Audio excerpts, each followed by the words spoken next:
What's up, everyone? Welcome to Power Play with CJ. This episode, we're going to talk about Matt Sundin getting inducted into the Toronto Maple Leafs Ring of Honor and having his number retired, number 13, by the Leafs. We'll start with my personal opinion of Matt Sundin. He was one of my favorite players to watch when he wasn't playing against the Bruins. Big European power forward that played the game with a tremendous amount of passion and skill. Was one of the classiest guys to play in the league over the years. He, anytime you can handle being a captain in that market, that's crazy about hockey. And at times, the media can be unfair to you. As Theo Fleury said in his book about the Toronto media, if you have 10 games without a goal, they complain you're not shooting enough. If you have a hat trick, they complain you're shooting too much. So it's the Toronto media. It's no different than the Boston and Philly media, in my opinion. But back to Mr. Sundin. Came up, went number 1 overall in the draft to the Quebec Nordiques. Got traded to the Leafs in exchange for, among other players, Wendell Clark. Leafs great, in my opinion, one of the greatest Leafs of all time, one of the greatest power forwards of all time. And I was a Leaf for the next almost 15, 16 years.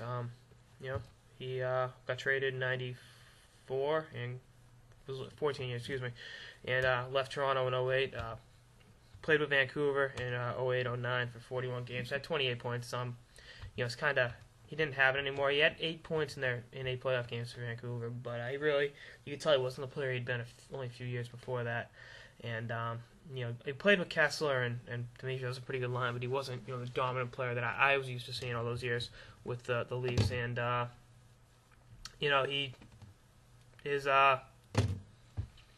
he's a great player. He was a great player, and I really think any player that can handle the Toronto media, like I said, with class and dignity. And I was a philanthropist in the Toronto community. Philanthropist. I said that right, philanthropist. I don't want to say philanthropist because that would have sounded too bad. But back to Mr. Sundin. Won a gold at the Olympics. Never won the cup. I think playing in Toronto will do that to you. But the reason I went far a few times in the playoffs was because of him. They lost in the second round in 04 to the Flyers, who went on to lose to the Lightning, and it was kind of a tough series to lose.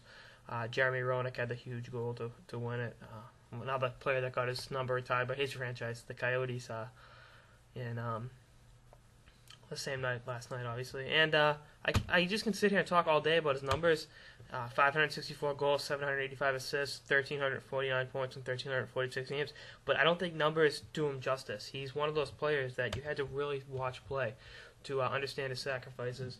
I remember his last year in Toronto, they were 10 points out of the playoffs with 10 games to go against the Bruins, and his knee was fucked. He really hurt his knee a couple of games before, and he was out there playing hard, and was sacrificing everything he had for that team. That was a long shot to make the playoffs, and he was still out there giving it what he had, and he knew his time in Toronto was up. At the end of the year.